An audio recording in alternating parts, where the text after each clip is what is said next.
late for things like this. No, you're good. We're about to start, okay? Great. Good evening, everyone. My name is Veron Haspel, and I'm the president of the Beta Gamma Foundation. I'd like to welcome you to the What's Next Symposium. Tonight's topic, COVID-19 and education. We will touch topics from K to 12. Next, I would like to introduce the bosses of the Beta Gamma chapter at Cheney University, Miles Johnson Fordham, and he will introduce our moderator for the evening. Miles. Thank you, Brother Haspel. Our moderator for this evening will be Brother Damond Warren. He has earned 2 master's degrees from Cheney University and multiple teaching certifications across 5 different states. He is a veteran educator with 29 years of experience. He has served as a school leader in the capacity of dean of students, assistant principal, and principal of several Philadelphia area schools. Brother Warren, as he is affectionately called by many, has always served every school community with compassion, collaboration, attention to detail, cultural responsiveness, and a tough love style for all of the children he serves. He has also served as a head coach at 4 high schools in the Philadelphia region, while he took 3 of the 4 of those programs which had winless or below 500 records to the playoffs within 1 or 2 years. He is most proud of the young men that he inspired to attend college or select viable career opportunities. He is a 35-year member of Omega Psi Phi Fraternity Incorporated, a member of 100 Black Men of Philadelphia, and founder of Peace, which stands for Please Educate All Children Equally. Brother Warren spends his free time serving as an abolitionist educator for the community, writing poetry, and mentoring young adults. Ladies and gentlemen, Brother Damond Warren. Thank you, Brother Miles. Good evening, everybody. Good evening, Facebook land. Hope everyone's doing well out there this evening. We have an outstanding group of young ladies for this evening. And first, we just get it out of the way. They all belong to the Divine Nine. We have AKAs and we have Deltas. And let's just give a shout out tonight for Black Girl Magic in recognition of Sister Kamala, right, who is now going to be the running mate for Biden. It's not about voting tonight, but we're going to talk about that. Everybody's out there and vote, make it count. That's right. Give a shout out to all the ladies out there in the world. So let's get started right now with our first panelist. I'm going to go in a different order. First, we have Amana Leggett. After earning her bachelor's degree in education from the University of North Carolina, Charlotte, and her master's from Pepperdine University, she taught middle school and served as a director of educational technology at the Charlotte Country Day School. Upon moving to the Philadelphia region, she served as a director of diversity and inclusion at the William Penn Charter School. With 2 decades of experience in both private and public school education, Ms. Amana Leggett brings a fresh perspective to Episcopal Academy as the head of middle school. Good evening, Ms. Leggett. Good evening. Thank you for having me. Next, we have Ms. Diane Smiley. Ms. Smiley is an associate director in the Educational Issues Department at the American Federation of Teachers. Her current work is in the area of teacher diversity, preparation, and licensure, recruitment, retention, and career pathways. Before coming to the AFT, Diane was an elementary school teacher, literacy coach, and English Language Arts Program Director for Boston Public Schools, where she supervised 24 literacy coaches, wrote supplemental language arts curriculum for grades K to 5, and conducted school performance evaluations as a part of the Massachusetts Department of Education Learning Walk Team. Good evening, Ms. Smiley. Good evening. Thank you for having me. Next, we have Chantel Parks Green. Chantel has been an educator over 20 years, 10 years as a classroom teacher, and remaining as a principal and vice principal. She has served 3 urban and suburban school districts in the South Jersey area: Pennsauken, Lindenwold, and Camden County Technical Schools in Gloucester Township, New Jersey. Chantel Parks Green earned a Bachelor's of Science degree in education with a concentration in English literature, reading instruction, and composition from Villanova University in 1998.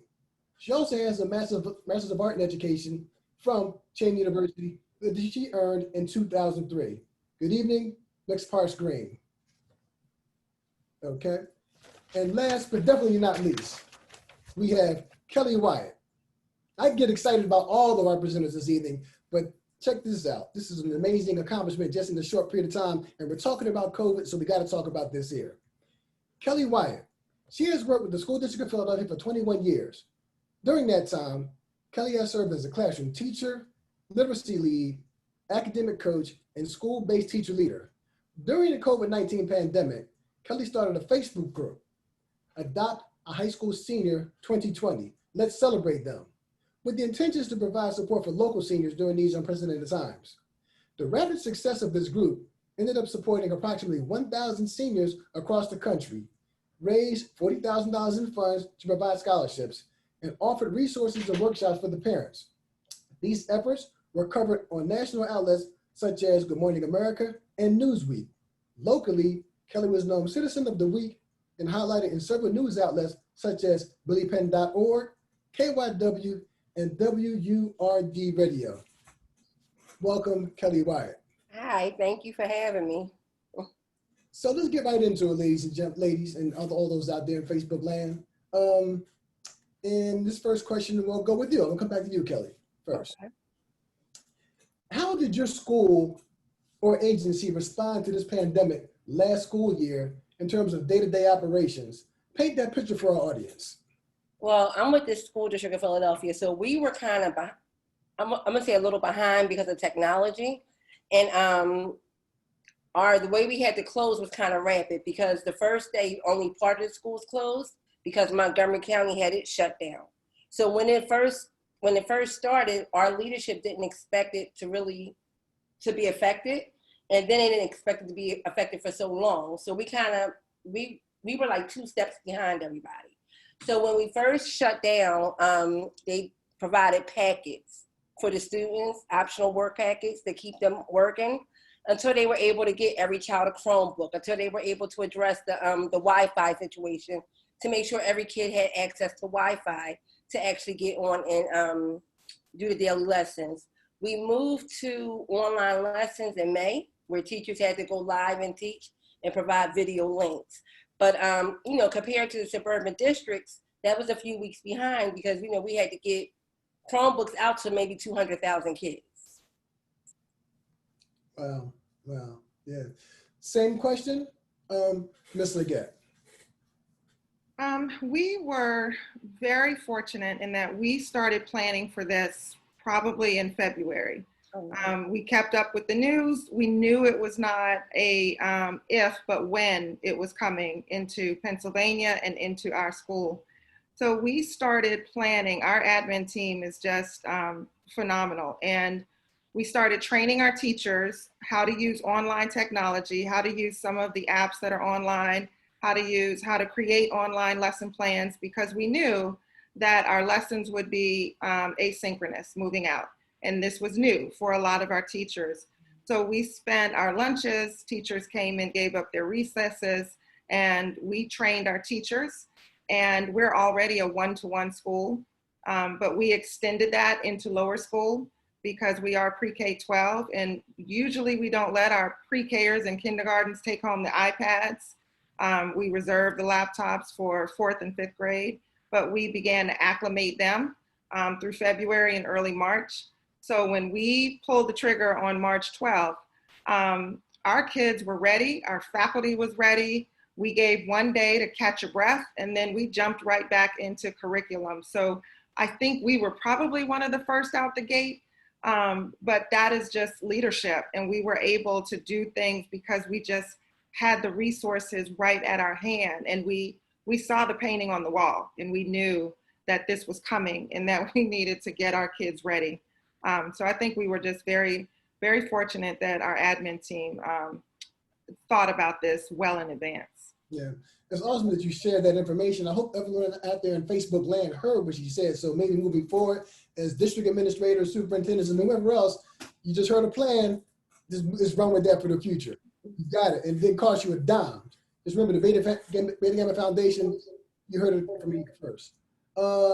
Diane, so same question, right? So it does say school or agency, right? No, you're not in the school, But you being, one of the leaders of the American Federation of Teachers, talk about how you guys responded to the pandemic and paint that picture for our audience.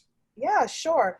So for those of you quickly who do not know, it's the American Federation of Teachers, AFT, and we're a national union, 1.7 million members of teachers and healthcare professionals and support providers, so bus drivers, cafeteria workers, teachers aid, just to give you sort of the background there.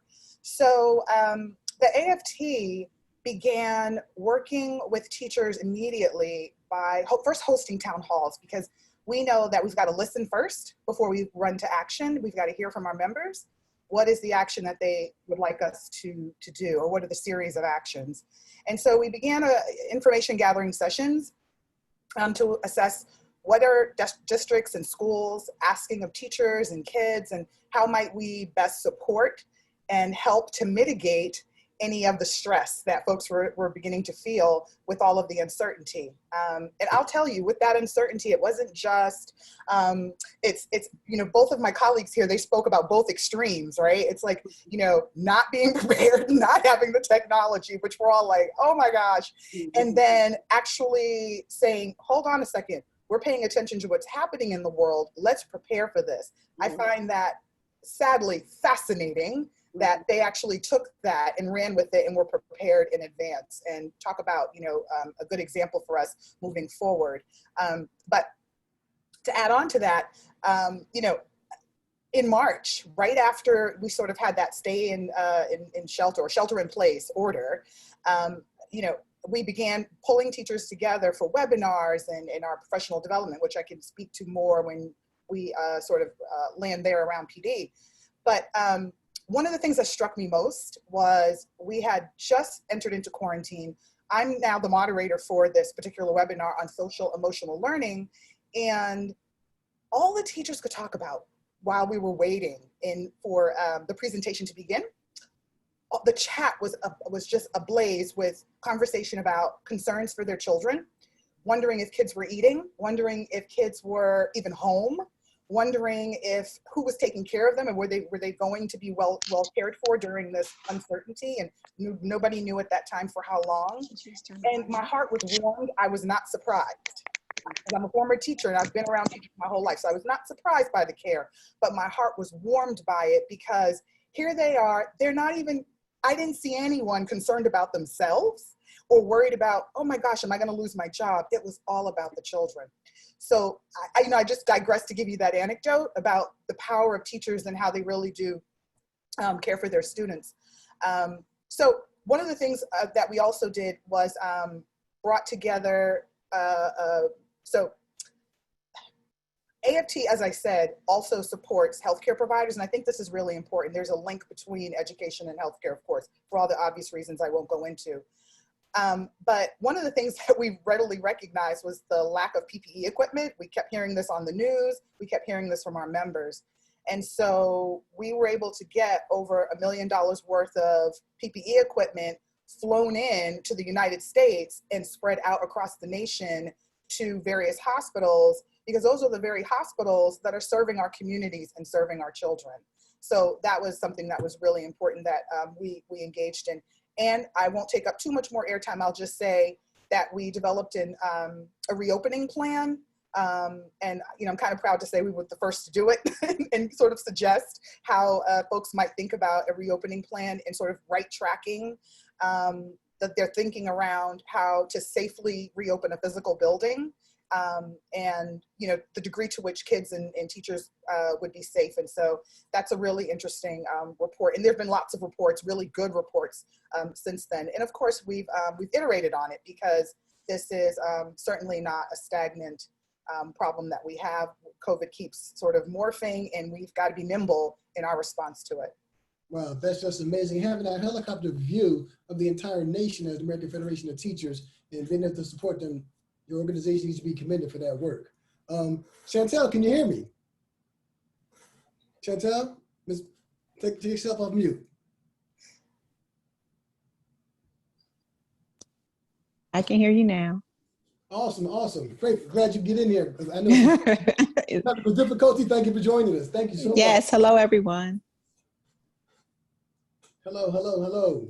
So let me jump right in with a question for you. So professional learning in terms of staff, right?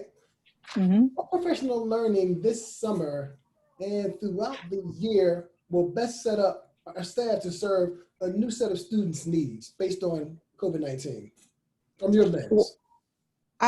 We, just like my sister just said before me, we really have to dive in and take a deep dive into making sure that we understand what we're up against. This is unprecedented times. Like there's no standard for the way we can proceed, but to make sure that our teachers are equipped and understand what the standard is going forward is basically what we need at first. Make sure they have the PPE, make sure we have a plan going forward when the kids come in the building.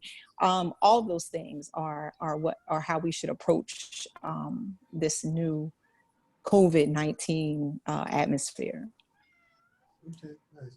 Kelly, I'm gonna come back to you. Same question, and let me preface it like this. So now the district has gone through what they've gone through and put out various iterations of potential plans and going back and forth and so on and so forth. What professional learning is looking like for you guys this summer, and what do you think is going to happen throughout the rest of this year? I mean, like everybody else, I don't think this is leaving anytime soon. Like this is going to be our reality for a while. So going forward is that professional development on what a virtual classroom and what virtual learning looks like. How you still scaffold a whole small group instruction so that we can reach every child on your level and keep pulling them along so they don't lose that momentum as we, progress through the year. But like Chantel was saying, it's that education too on how are we going to be safe as we do re-enter, because it's not about what I'm doing in my household, but what everybody in every school, in every classroom. We do not want to follow behind Georgia where they go ahead and, everybody come back. And then, the very first day, you got a whole grade of kids now in quarantine. So it is that education and taking it serious that this is very real. Yeah. Ms. Leggett? I think you have to think about it in twofold: parenting during a pandemic and teaching during a pandemic, because you have to think about your whole community, because what we do directly affects what happens at home. Our parents are stressed too. So we talk about best practices, we talk about pedagogy, we talk about the mental health of our children. And the way that we have worked with my middle school faculty is going to look a whole lot different than how my lower school and upper school faculty approach asynchronous and synchronous learning, correct? So part of our summer work that the teachers have been working on, we took a step back and we offered summer school for free to all of our faculty, to all of our community. Because we know that now that your kids can't go to the traditional summer camp, we didn't want that summer slip to happen. So we offered both classes for credit, which is huge for upper school, that they can continue to move forward. And we offered all types of learning for our kids, but we wanted to make sure that our faculty stress that they also have to check in on just our students' mental health. Sometimes it's not about the reading and the writing. This is stressful for everyone involved. So now we're asking our faculty to not only teach in a way that they can get to their kids, but now we're asking them to look out for any psychological issues, any issues of depression, because we don't have that face-to-face. So when we talked about professional development for our faculty, it's the whole child. It's not just about whether or not they can find the slope of a triangle. It's more about, are you okay? And that's an added level for our faculty to be able to help parents parent, because we have to do that. And then we also have to make sure our kids continue to move forward.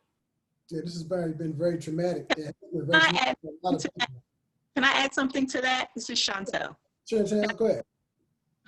Also, I'm just to reiterate what was said before, we have to use our common sense too, especially as parents going into this educational field too, right? So the things that we have to probably engage more with our social services, our CST, they're going to be very crucial and critical in this age, because we have to really look at the whole child, just like my sisters had said before.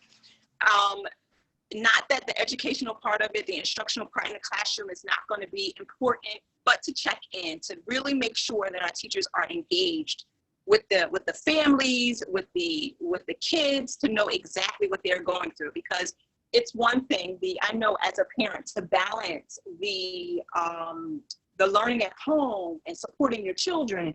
Like, we have to support our parents, we have to support our families with all the other things that they're dealing with. We don't know if some of their family members have come down with COVID and how the kids are dealing with that. So I think that our social service supports in our school districts will be very, will take not so much a backseat as they have in the past in some places, but be pushed to the forefront so that they can be more instrumental in supporting our kids. Because this is really, it goes beyond the classroom at this point to deal with what we don't know. There are a lot of different things as far as how are our kids eating. You know, there are some kids I know in the school districts that I've dealt with that our kids are coming to school because that's when they're getting their breakfast, lunch, and sometimes if they're staying after school, that's when they're getting their dinner.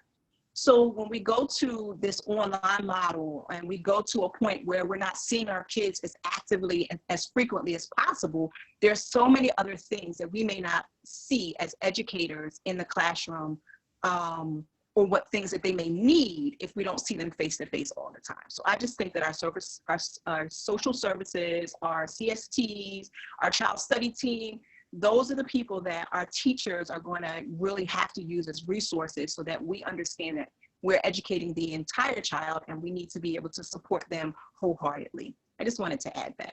Right, and I want to speak to that too. I know a component that the district has added, and it's something that we do in the classroom, but they put it in the virtual learning piece. It's the morning meeting, which is not academically bound, but it is that check-in.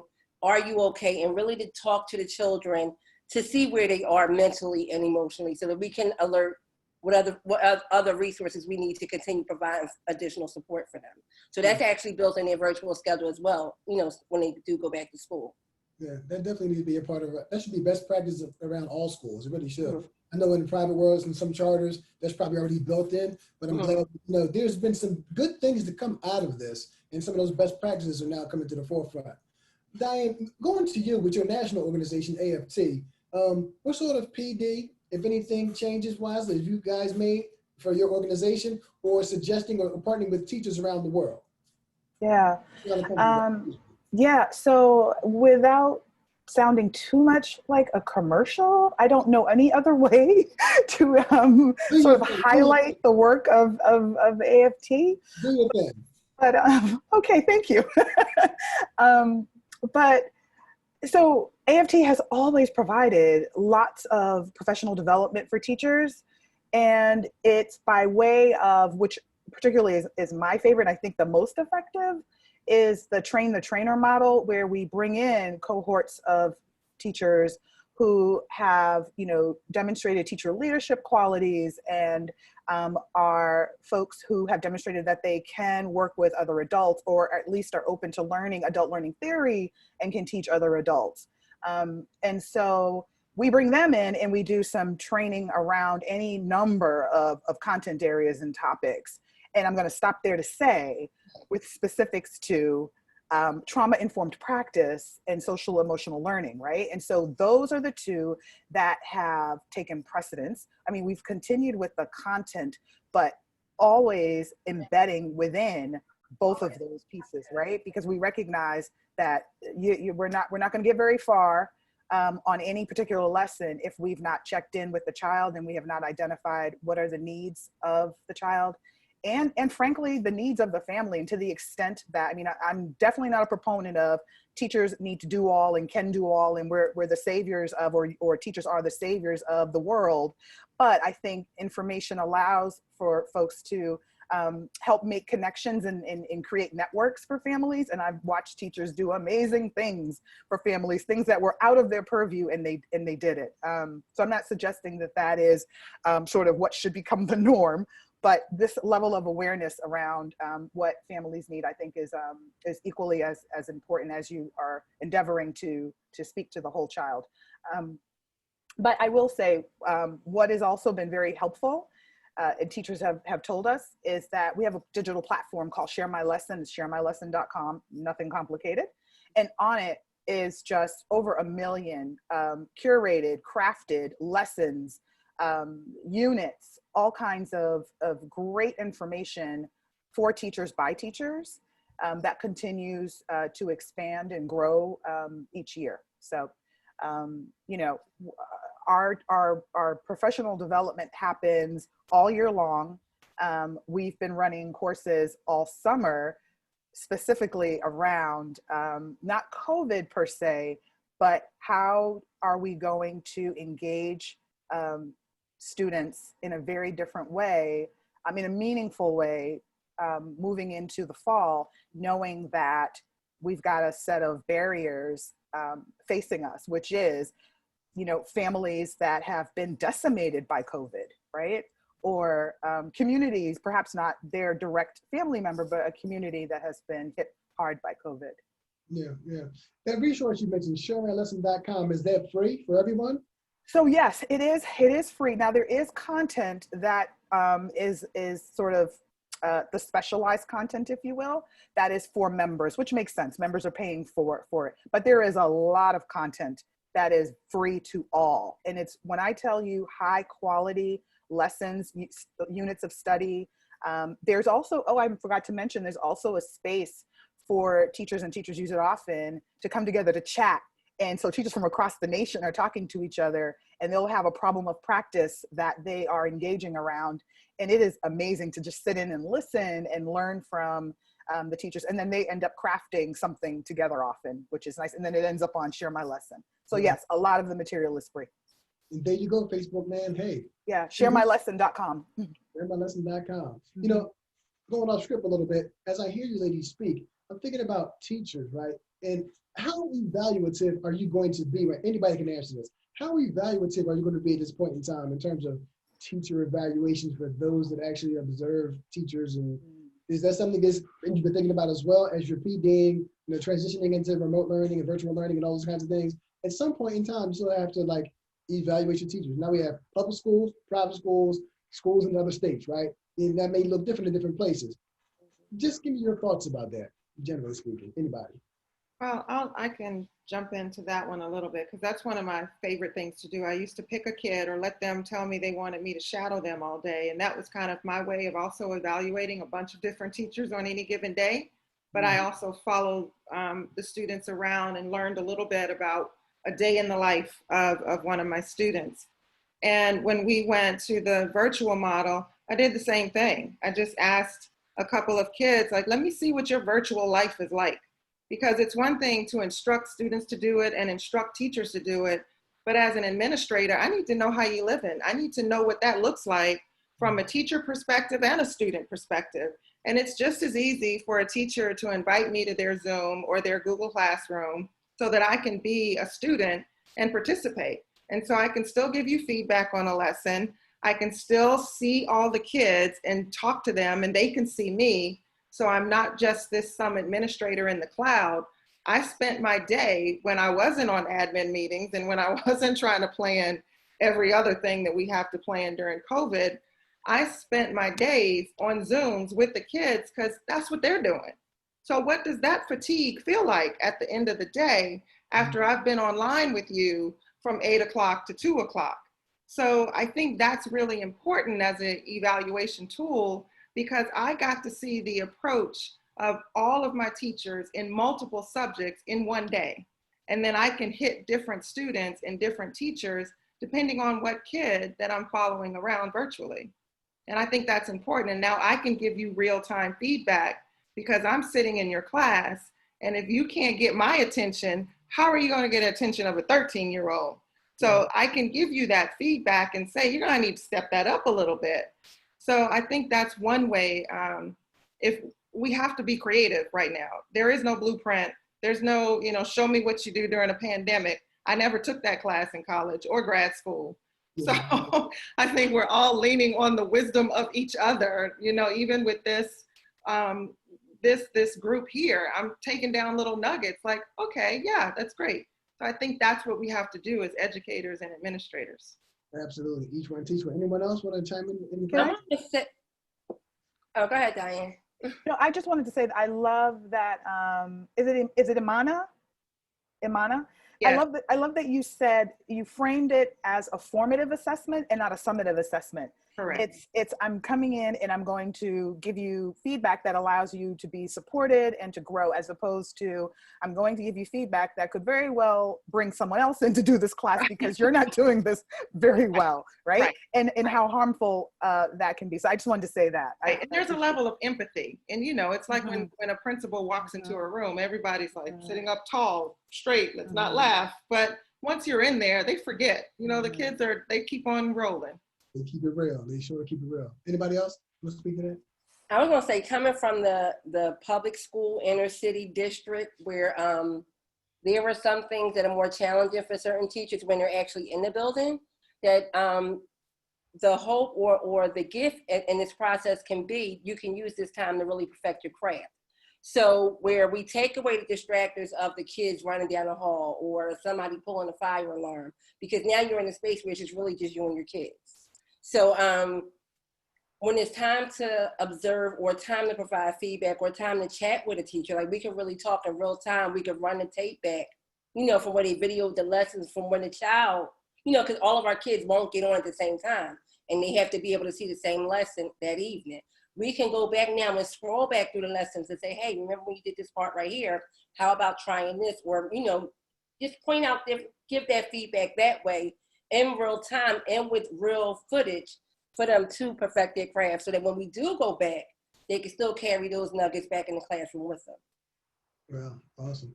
Let's jump down to the next category. So looking at equity, and we touched on a lot of different things already around equity. So let's just get into it and have a conversation around it. So how are you using equity as a lens as you rethink and plan for opening your school or support school communities this coming school year? Any of you can go. Whoever wants to take that first. Well, I guess we already talked about the difference from my experience to Imana's experience. They were able to rock and roll with one day off. It took us a couple weeks to get started because of the inequities of, who we service. At this point, the district is equipped with the Chromebooks for the kids. The students who did not have Wi-Fi, they were able to get free hotspots. So that now we know that the kids can get on. For us now, it's all about getting them on to get to work. The difference with the private schools or the smaller schools is that, the families are more invested. So those kids are going to get on. Those parents are, they have that drive to want to push their kids to do better. The inequity piece is we have to get all of our kids there, whether we have that drive from the parents or not. So that's, our task is a little bit different. Yeah. And what kind of, so in addition to what you just said, are there any other supports, right? Anybody can jump in on that. How can we support Sister Kelly right here? Thinking outside the box. It's interesting that you say that because, I almost don't even want to go after my sister over here because I know that the inequities, Yeah. but I mean, that's why parents choose independent schools, right? You have a certain level of expectation, you have resources. I think for us, we also try to balance. Diversity isn't just ethnicity and race, and diversity comes from a socioeconomic standpoint as well. And so we try to make sure that we balance that. And there's this perception that, if you're in a private school, you're, some rich kid. But let me tell you, that's not the case. We have some kids with some heartbreaking stories, and we bring them in because we know we can change their lives. We know that where they're coming from, and we know what they have to go back home to, and all of the social repercussions from that, right? I can't be this kid that goes to this private school, but then I go back to my neighborhood and I get picked on. I'm living in two worlds. So we deal with a lot of that too. What I would love to do, while we have this platform, is to think about ways that the independent schools can partner more with public schools, because I think we both have a lot to learn and share with each other. And we always, our teachers, sometimes I need my teachers to kind of come to your schools So How lucky they are, right? you know, when we put them on like a paper diet, like you can't print 2,000 sheets today, you know. Right. We'll link our schools up so that we can. I think that kind of partnership Absolutely. where we can learn from each other and our kids can have more interaction, I just think that gives a real world. Like you get to see what the real world looks like, and you're going to have to know how to live in all of them. And so I think it would be helpful because, you know, I am a brown woman in a predominantly white school. I know what that feels like. I know what the expectations are. And I look at my brown kids and I want them to like, you can do this. Like you can do this too. So I think we can learn a lot on how we can make all of our schools a bit more equitable. Why can't we do a lot of work together? Why can't we partner on some projects or partner in the classroom or partner however we can, even through this crazy COVID that we're dealing with? Why don't we Zoom in with each other and just introduce our kids so they can have, I'm sure there are kids in your school that think all of us in private schools are just these, you know, rich white sedity folks that don't care about the world. And there's another perception from us to you, and we can squash that. You know, have some real dialogue. It's an election year. Hello, let's have some real dialogue and figure out, like, let's dig down and learn from each other. And have some real life conversations. I digress. I'm sorry. Because we need to link up for that very reason, because it will dispel a lot of the myths, you know, out there and shell shock and break that shell shock on a lot of topics. Right. That definitely needs to happen. So you ladies, listen, y'all collaborate, y'all connect, y'all make it happen. I would love to see this connection. Yes, that's what this is all about. Anybody else want to jump in on that? On equity? Yeah, so I think my perspective on equity is sort of from the 30,000 foot level because of the nature of my work. So when I'm not, you know, embedded in the COVID space around education and reopening plans, my work for the AFT is actually to diversify the teacher workforce. And so for me, that's where I go immediately when I think about equity, and the fact that, you know, over 80% of the teachers in public schools, I'm speaking of course, are white.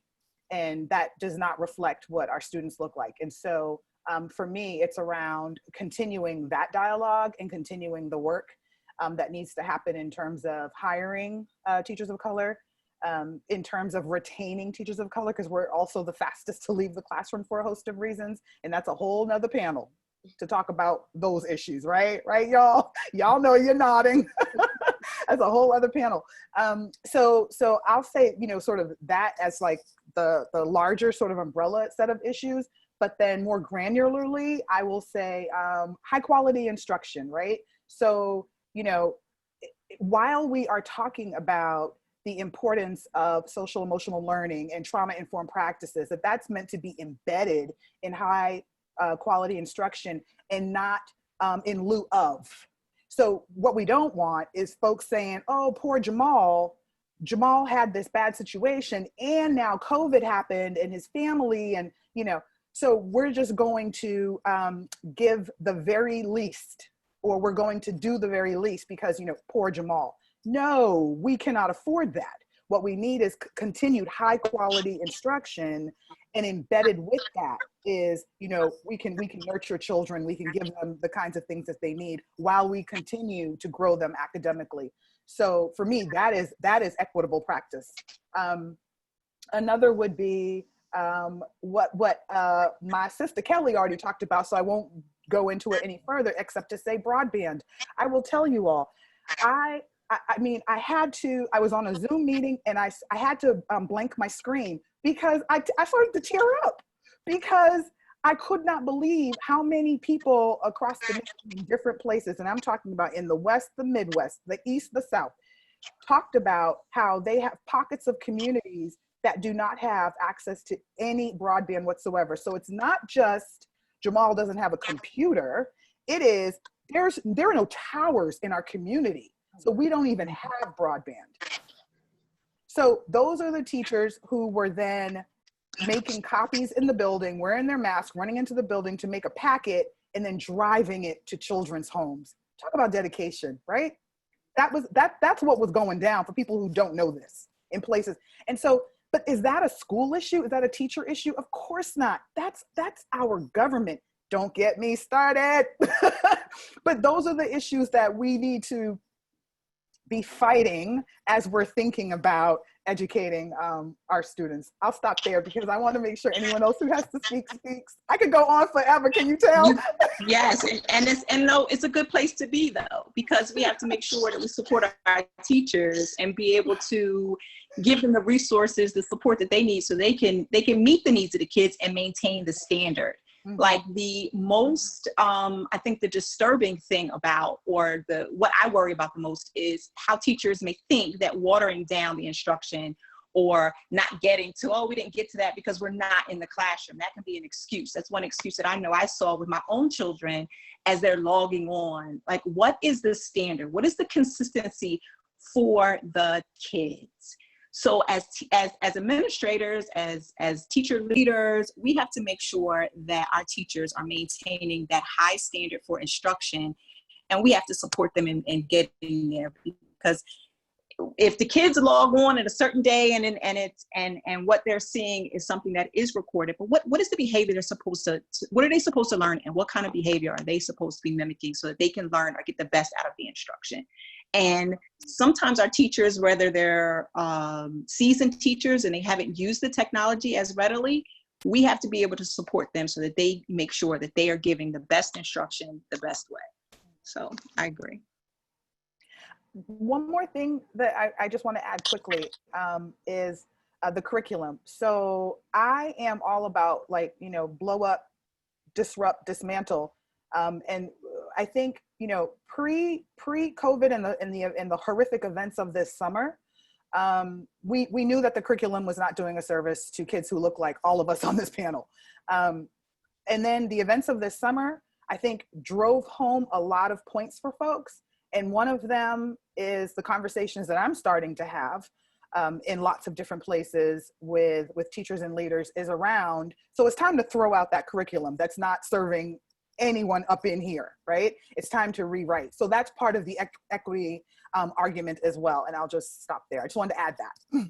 You can add that. That's a whole nother conversation. That's a whole nother conversation. It's definitely a conversation. I'm giving you all strands for your next set of Check me out on Peace Plug. But anyway, we do some of that, and we'll continue to do that all the time in terms of equitable and teaching practices and so on and so forth. But let me get to something else that's near and dear to my heart right now too. So it's all near and dear to my heart, but this one in particular. So in terms of sports, right? Proms, graduation, and other extracurricular activities, how were your students and families affected by this pandemic? And I know most of those answers, but what were some of the things that you heard, right, from your school or within your organization around those kinds of things? Well, I have sons that play sports. My son is going into his junior year. So like, he's concerned. And why is he concerned? One, he want to play. What sport does he play? Football. It's his time. He played football their entire lives. I have a freshman and a junior. Oh, so my junior is concerned, because he needs the games. We all know he wants the games, but you want the footage, you want the tape for the recruitment, for the offers, for the scholarships. Absolutely. So it is a heavy concern. Honestly, you see a lot of coaches, high school coaches are stressed right now. Well, what can they do to help those seniors now who was banking on this year for those recruits, for that scholarship? Because we're now not even just talking about, oh, you're going to lose a season. We're now talking about potential scholarships. Yeah. And where is this now going to lead this kid come, the end of the school year? So it's a lot, it's affecting a huge base because we don't know what to do, because it is unprecedented. Like, all right, are we going to do it in the spring, or are we just going to nix it all together? I understand. As a parent, I understand. But as a mother of a player, I understand where his anguish is coming in at too. So it's a lot. You already know the prom and the graduation bit, which is how my group even came about. Right. but everybody wasn't fortunate to have that kind of experience. Now, I was blessed to be able to help nearly 1,000 students to where they still had a memorable end of school year. You know, like we've had kids on TV and articles, like we showered them with a lot, but I couldn't accommodate every single senior, you know, and it's not like it was just exclusive to Philadelphia, but like it's different. It's hitting families and their children's rites of passage in very different ways, but it's all causing a level of stress. Yeah, yeah. Mana? Well, we don't have proms in middle school, but I won't allow it. There's no dating, there's no touching. Not middle school, no, not middle school. But for our seniors, it was just really, it was sad for them because this is their year, their moment. They've been waiting. So we did do what everybody else did. We had our drive-bys, we had our parades. People were able to wear their dresses for social distancing pictures, but it's not the same. You know, it's just not the same. And I think there's going to be such a special bond and uniqueness with this class of 2020. Like they have been through something and experienced something that no other class has ever experienced. So there is some solidarity in that and some empathy in that. And we have done all that we can. We did have a graduation outdoors.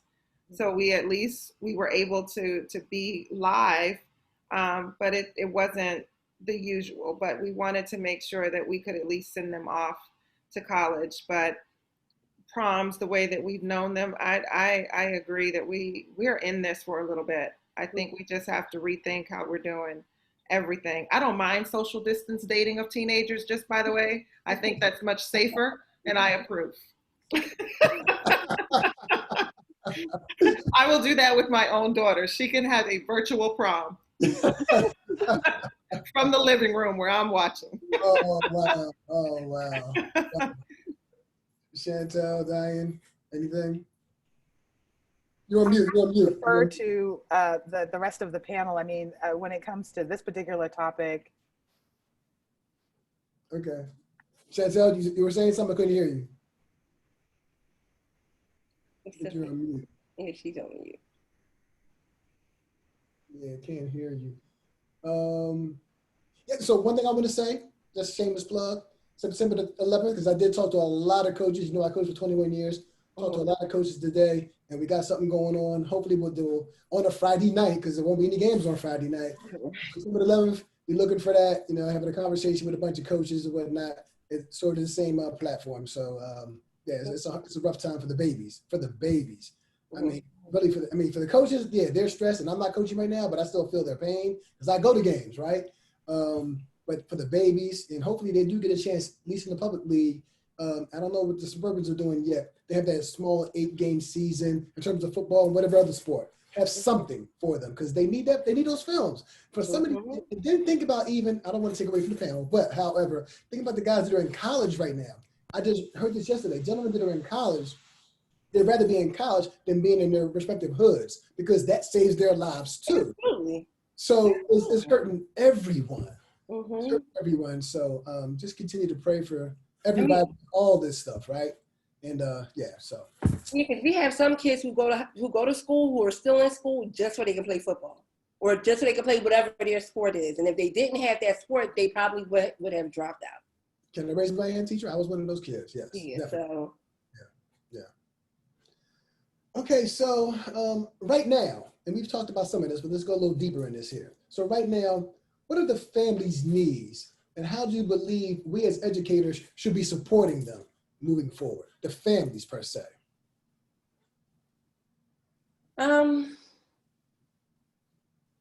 I think the families, they need our patience, you know, which is a hard pill because, you know, we're all dealing with this at one time. But like for them to grapple with the fact that they're not doing this on their own, like, you know, they're getting the virtual learning confused with homeschooling, you know, like, you know, where it's a homeschooling, you're out there on your own teaching your kid versus virtual learning where you do have the support of the school, the teacher, you know, the lessons, the office hours. helping them with their understanding and giving them the patience to wrap their head around everything that's going on. You know, as a professional teacher, I get it because this is my field. This is the field I chose. You know, the parents are who they are. They all haven't grasped that concept yet. Like, you know, look at this like old school where your parents sat down with you and did your, you know, make sure you had your homework done. You know, that's almost like a lost art these days in a lot of the homes, where now that's a requirement, like, you know, to make sure that your child gets on, make sure that your child had his work done. They feel like they're doing this all themselves or all on their own. Where, no, you know, we just need to be patient with them and help them understand it is a joint effort. You're not by yourself. We just need your support at home to make sure that the child is getting on and doing what we need them to do to continue their learning. So they do need some patience from us as they're grappling this new way of learning, this new way of school. Okay. And Kelly, I will add to that, they need leadership because it certainly isn't coming from the top. But again, that's another forum, that's another symposium. But they do, we're not getting a lot of leadership from the top. So a lot of our schools are on your own. Like we're trying to figure this out based on the data that we have at the time, because what we hear at 2 o'clock sometimes changes by 7 o'clock. So it's up to us to try to, you know, filter some of that information and make choices that are in the best interest of our students and our families. So leadership is just going to have to be important. But yes, to your point, they need flexibility, they need understanding, they need empathy. They need all of that. And that is a tall order because we need it too. And they, you know, it goes both ways. And then we have to remember from my lens, we have to remember who our parent base is. You know, some of them were reluctant already to come into the school for a conference or to pick up a report card because they may not have had the best school experience. Right. So now you're adding another component that they now have to be responsible for when I'm not comfortable with school to begin with. So it's just an extra layer of empathy that we need to have for them, you know, just so that we can make this work for everybody. And actually for the best interest of the child, because we do want that child to continue. Yeah. That connects exactly to sort of where I was going with this, thinking about how families need us to be advocates. You know, they need us to advocate, continue to advocate for their children, because clearly all of you are doing that and then some. And, you know, it's, you know, the development academically and social emotionally. So that's, I think, one of the things that we need to continue to do.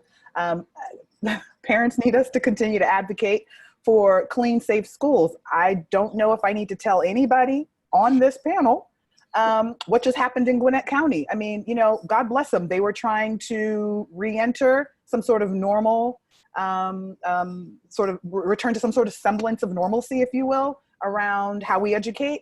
And it backfired, and they've now had to shut down and move to full-time virtual learning because now they've got a rise in cases. And so that's part of the advocacy that we need to be doing. You know, I know it doesn't seem like a lot of folks are really listening to us, but I promise you, I mean, we're not there physically, but our office is a stone's throw from the Capitol building in DC, and we live in that place advocating for teachers and what's best for schools. And I think we just have to continue to do that. I would also add that I think parents need us to help them reassure their child or children that they're going to be okay. Because this is something that is so incredibly unfamiliar, and it's scary, and it's scary for adults. And we're impatient with, you know, gosh, is my life ever going to resume, you know, some semblance of normalcy?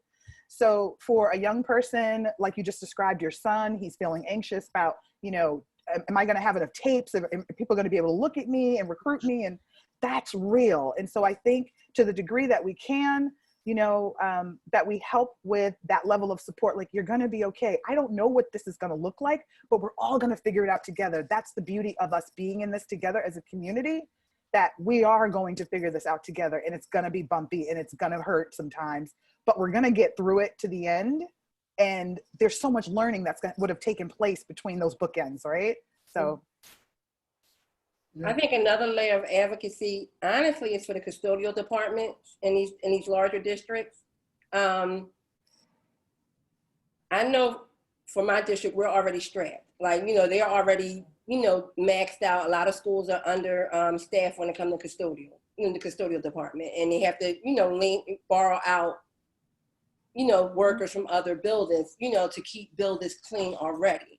So they already have that task of, how do we get the building clean on a normal day, keeping up with the bathrooms, the trash, and just, wiping windows. And that's not even disinfectant on a daily basis, So they have to pull a worker from a different school to offer them overtime to come help this school clean today or help this school clean before they open up. To add that layer of a deep clean in between time, plus their natural duties, it's not like there was no way Philly could have gone back just from that angle alone, because when they don't have enough staff to do it. Under normal circumstances, right. What you said? Under normal circumstances. Right, just their normal job take them all day, and and they're understaffed. Now you want to add this deep clean twice a week. When is it getting done? It's no way, especially with all of the schools that that we have. Like, it's just no way. So there needs to be a level of advocacy for them as well, to keep them safe, to keep them with enough people to be able to, to do the job and have the supplies to do it in all of the schools, so that that deep clean can happen for if you want to go to this hybrid, model, or you want to go back to this full-time face-to-face. Like, and that's just aside from everything else. Just look at the cleanliness, the air quality in the schools. Like, we don't have air conditioners in every building, in every classroom. They're still fighting asbestos and mold in several schools. And now you want to add COVID on top of it, but it's okay for everybody to go back into this building. You can't even have a meeting in person to discuss it, but you want everybody back in this building. Like, it's the cleanliness side of it needs a layer of advocacy by itself. Yeah, definitely. All you ladies need to connect afterwards. I mean, definitely I'm looking at Diane shaking her head and listening to these things in the public school. Listen, I'm sure you heard some of these things before in the past, but if you haven't heard, get with Kelly, because she got a whole bunch of stuff to talk to you about. Definitely, for sure. Chantel, now you have athletes. You have several athletes personally, as well as you working in the school. So let's talk about that a little bit. What do the families need? What do you need? What do the families need around this time right now? Can you hear me? I can hear you. Yeah. A little bit. Because that's what we deal with over here. In and out. Like equity in the broadband, right? So I just think that with the parents, you have to make sure you're supporting your parents. Sometimes we forget about our non-English speaking parents. We forget about those who may be undocumented, right? Who may not readily come out and ask for assistance. So I think sometimes as a school district, and I'm coming from an urban school district, or urban suburban, as I like to call them, you have to anticipate their needs, because you want to involve them and understand what their issues are, because you want to accentuate the best learning atmosphere or environment for their kids. So to be able to communicate with our non-English speaking parents is essential too, and to reassure them, because at the same time, when we're talking about this new COVID, we're talking about the state of our country. We're talking about just a lot of different things. We have to make sure that we're anticipating their needs.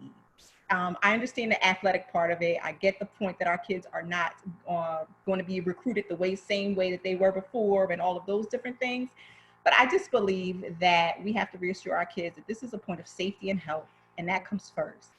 And if the school district of Philadelphia or New Jersey, if they're putting off the seasons, it's in their best interest. And I know with my two boys here, I have to say, listen, it's either we're going to get sick, and we don't want that, right? Or we have to make sure that let's put the learning first, and we'll look at all the other things. If it's meant to happen, it will. So sometimes we have to go in and we have to reassure our parents as well as our kids that everything is going to be all right. Just like my sister Kelly said, everything is going to work out. So we just have to make sure that we're being a resource to parents and all parents, and we're communicating in a way that reaches everyone and makes everyone comfortable. So I think, I know from my experience, just to be able to engage with our non-English speaking parents is crucial, especially if, they have a large voice. So We're about to conclude. So right now, at this point of the meeting, we're going to talk about any final thoughts that you may have, as well as any special announcements you'd like to make regarding things at your school, your organization, your work. So we're going to kick this off with Diane. They come off mute. There you go. Yeah.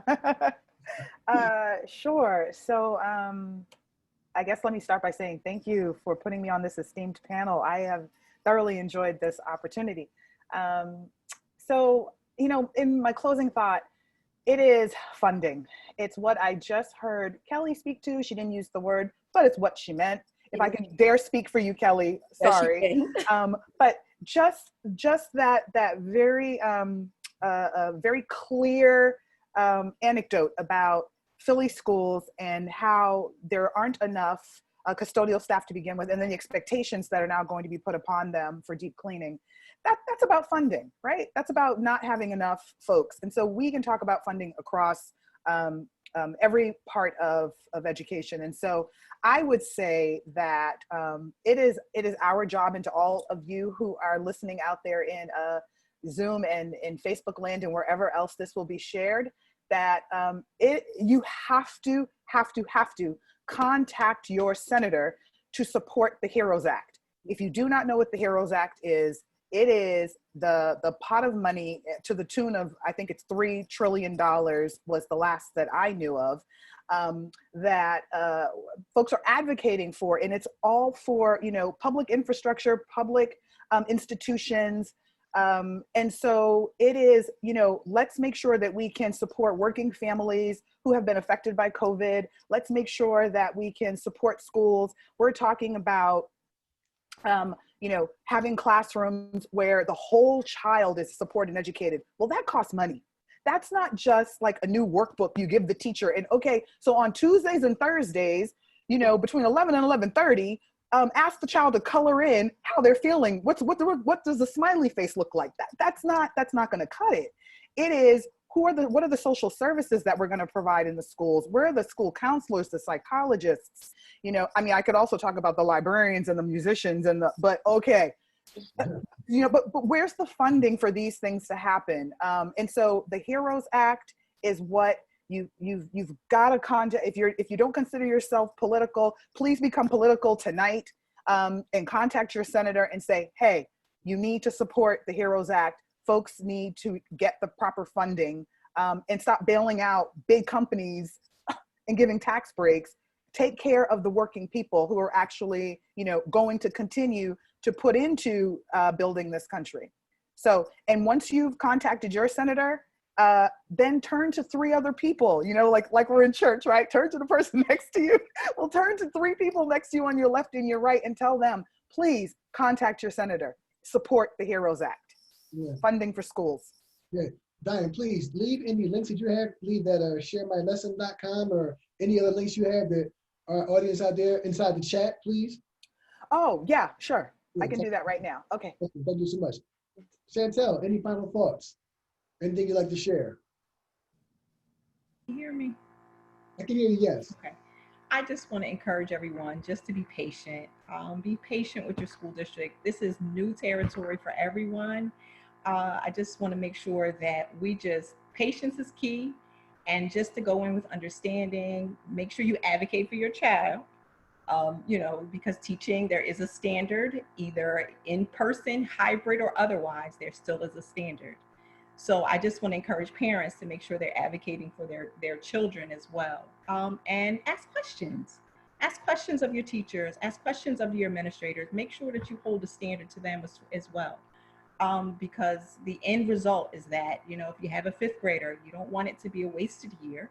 You want it to be one that they remember, and one, of course, they'll always remember because it's COVID, but you want it to make sure it's one that is, that they learned and it's fulfilling, and they're able to go on to the next grade and be prepared and lifelong learners. So it's just, we're all in this together. Administrators, school teachers, parents, children, we're in it together. We just have to make sure that we support each other and move forward. Thank you. Kelly, any final thoughts? Any research? Honestly, Chantel said a lot of it, you know, with being flexible, being patient. Understand that it is new. This is something new and unprecedented for us all. The average teacher would rather be in the classroom teaching with your kids, because what parents or what the outside don't realize is us being home is twice the work. So we would rather be at work too, and and be there with our kids. And then understand our kids are resilient. They'll get past this probably before we will. When it's time for them to bounce back, they will. But let's just support them emotionally and educationally so that the bounce don't have to be as huge. It's not isolated to just Philly. It's not isolated to just Pennsylvania. This is something that the entire country is facing. So it's not like, oh, my one child is going to be left behind, or this one school is going to be left behind. Everybody's going to have to do this bounce back when life gets to quote unquote normal again. It's just our job to make sure that they're as comfortable as they can be, so that when it's time to make that jump, it's not a huge, it's not this whole big leap they have to do. Let's keep this learning going, and let's work together and get it done. Awesome, thank you for that. And Ms. Leggett. I'm not sure I can add on to anything that these intelligent, brilliant sisters just said. I mean, I think flexibility, warmth, empathy, and a whole lot of communication is important. And I will make a shameless plug in that I still have spots open. We are accepting students, and we are also hiring for a one-year adjunct professors in multiple categories, so in multiple disciplines. So just saying, if you're ready to leap into private school, come see me, come talk to me. And we'll be working together with our two schools. Yes, ma'am. Awesome, ladies. Thank you so much. I believe, Brother Hayspell, are you there now? Brother Hayspell? Yes, I am. I'd like to thank everyone for tonight. You gave some great information to the people. Di, I'm actually going to share your information that you just put on there for our viewers to see that. That is sharemylesson.com. If you want to copy that down. Also, she mentioned contact your senators about the HEROES Act. Our next symposium will be in September. And the topic we'll be discussing in September, I will share with you. Bear 1 second. We'll be speaking about, it's election time right now, and we'll be talking about voter participation in the Black vote by the election time. So we'll be speaking about that and about the Black male vote as well, which is very important. It's very hurting right now. So you can log in from our Facebook page or our website. But once again, thank you everyone. And if anyone has any questions that was not answered, please feel free to email me at president@betagamma.org, or you can comment on our Facebook page and we'll try to get those questions answered. Thank you for everyone and have a good night. Thank you for having me. No Thank you.